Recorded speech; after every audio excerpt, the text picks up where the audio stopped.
रूस और यूक्रेन में जंग जारी है। इस जंग के बीच कई देशों के लोग यूक्रेन में फंसे हैं। यूक्रेन ने अपनी एयर स्पेस को बंद कर दिया है। इसके चलते वहां से लोगों का निकलना मुश्किल हो गया है।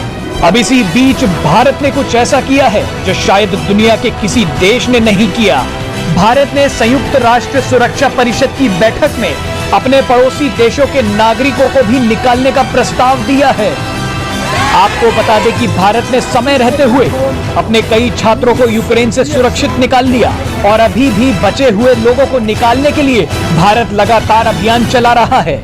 मानवीय संकट पर चिंता जाहिर करते हुए संयुक्त राष्ट्र में भारत के स्थायी प्रतिनिधि टीएस तिरुमूर्ति ने कहा कि यूक्रेन की सीमा पर हुई कुछ घटनाओं के कारण भारत का बचाव कार्य बाधित हुआ है।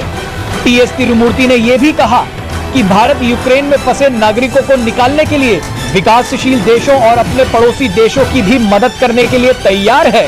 We stand ready to help those from our neighbors and developing countries who are also stranded in Ukraine and may seek assistance. T S Tirumurti ने सुरक्षा परिषद को यह भी बताया कि फंसे हुए भारतीय नागरिकों को निकालने के लिए अभियान चलाया जा रहा है। इस अभियान की निगरानी के लिए भारत सरकार 4 मंत्रियों को भेज रही है।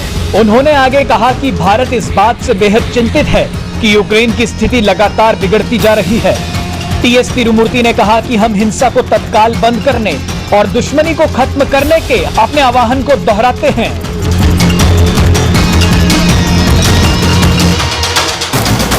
मेरी सरकार का विश्वास है कि कूटनीति के रास्ते पर लौटने के अलावा कोई और चारा नहीं है।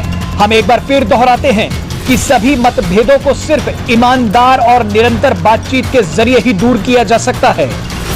आपको बता दें कि भारत सरकार यूक्रेन के लिए मानवीय सहायता भी भेजेगी। भारत सरकार के 4 मंत्री यूक्रेन के पड़ोसी यूरोपीय देशों में जाकर इन देशों में पहुंच रहे भारतीय नागरिकों को लेकर चर्चा करेंगे। आपको बता दें कि विदेश मंत्रालय के प्रवक्ता अरिंदम बागची ने बताया कि भारत ने अभी तक यूक्रेन में 7 विमान भेजकर कई छात्रों को सुरक्षित निकाल लिया है।